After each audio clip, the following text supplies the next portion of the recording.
G. Willikers, Batman. Looks like no one can just love your movie. Hey guys, thanks so much for clicking on this video. My name is Chris. We have more updates on The Batman, the movie that'll be coming out in 2021. That's so far away. The news that broke out just recently was reported out by Deadline. They have the exclusive on who is in final negotiations to play some of the key characters in The Batman. So be sure you guys are leaving your thoughts down below about this, because a lot of people are kind of pissed about this news. And leave a like, because you still got to be excited. We're getting a new Batman movie. Alright, so the news that everyone is talking about right now is it looks like Colin Farrell is in final negotiations to play the Penguin. Not only that, but it looks like they also have their Alfred with Andy Serkis. You might know him from Claw in Black Panther, or he's also the mocap guy who did all the work for Caesar in Planet of the Apes movies. Now the reason I'm pretty pissed is just because I guess these two people just do not fit the role. At least physically. A lot of people think Penguin and they think, well, the big fat guy with the pointy nose and basically describing myself. But people look at Colin Farrell, and even though this man is super talented, I love this dude in whatever work he pops up in, he just doesn't look like the Penguin, and fans are angry. Some of the first reactions here coming out, one person said this might be the worst cast movie in history. Some people are even saying the other way around sounds better, which, you know what, I wouldn't doubt it. If these roles were switched, I could see Andy Serkis playing the Penguin. I think Colin Farrell would be a little too young to be Alfred, but alright. One person says, Colin, really? Was everyone else busy? The Penguin, really? Someone just says, are you sure? But I'm gonna be a huge defender on this. I think this is great casting, because we live in a world now where the person doesn't have to fit the way the character looks. Of course we would like someone who's this big bellied, has that pointy nose, the hat, everything that goes along with being the Penguin. But we have been proven time and time again in Hollywood that they do not need to have these key character physical traits to pull off the performance. I mean, look at Wolverine. Everyone was so mad when that character was cast just because he wasn't the right height for Wolverine. Apparently Wolverine's supposed to be a short dude. You know who was in talks to be Wolverine? Danny DeVito. Would you have liked a Danny DeVito Wolverine?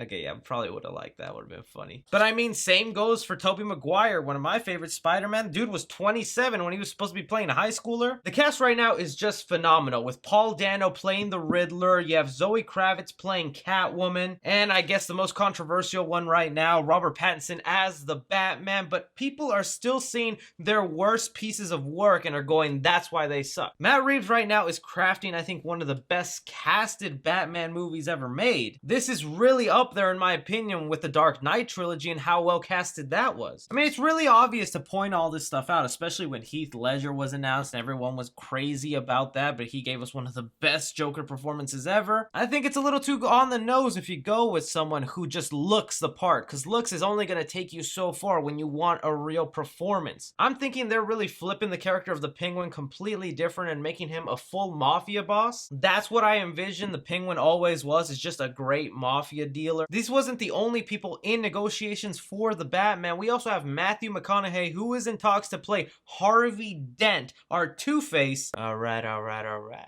That was a horrible Matthew McConaughey, I apologize. And that actually seems great to me. A Matthew McConaughey Toothface, I can't wait to see how that plays out. But we also have to remember these people are just in talks. At one point, Jonah Hill was in talks to play either the Penguin or the Riddler, and that didn't happen. So this isn't 100% confirmed. It's just the people who are in final negotiations hoping that their schedules line up with the movie. They can get the correct paycheck. They have good chemistry with the characters, because I'm sure they're doing some screen tests where they can have the Penguin Colin Farrell have some lines with the Batman Robert Pattinson and see if they can go with each other. Another thing I wanted to add into all this but didn't know how to put it into a video, but thanks to this casting news, I can tell you guys we do have some details about the Batman. There's this Twitter account under the name Thomas Polito. Now I know you're like, why are you showing me this Twitter account, Chris? Well, this is the guy who correctly guessed all the villains that would be in the Batman, and over the course of the several months, they have been confirmed. So I'm trusting this guy's pretty credible, especially when it comes to DC stuff. And he was able to let us know a few details about the Batman. He says, I hear the movie is going to play out very much like a Sherlock Holmes story, with Catwoman as Batman's Irene Adler and the Riddler as his Moriarty. Reeves is also building a world similar to the animated show and comics where all the villains already are out there. I freaking love the sound of that. Matt Reeves is basically building the animated Batman world world. I'm sure he's not doing a carbon copy of that, but a Batman world where all these characters already exist. Forget about setting up their origins and wasting precious movie time of like,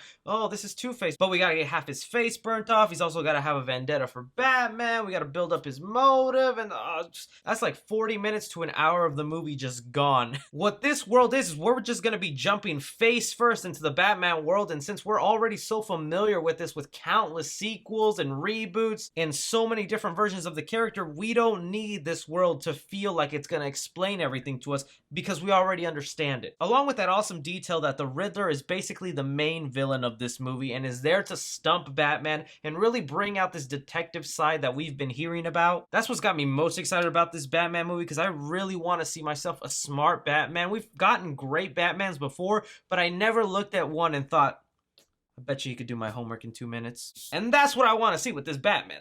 The guy's a genius. So anyways, guys, you hear about this casting stuff with the Batman. Are you excited for the film? Does some of this worry you? I gotta admit, I hesitated. I was like, all right, Colin Farrell, but I can't deny the man's talented, so I'm sure he's gonna put in great work. Andy Serkis, I think he's great as Alfred. Matthew McConaughey, all right. Anything and everything, you guys leave me your thoughts down below. Be sure to like and subscribe. Follow me on Twitter at 3CFilmReview. As always, I'm Chris. Take care.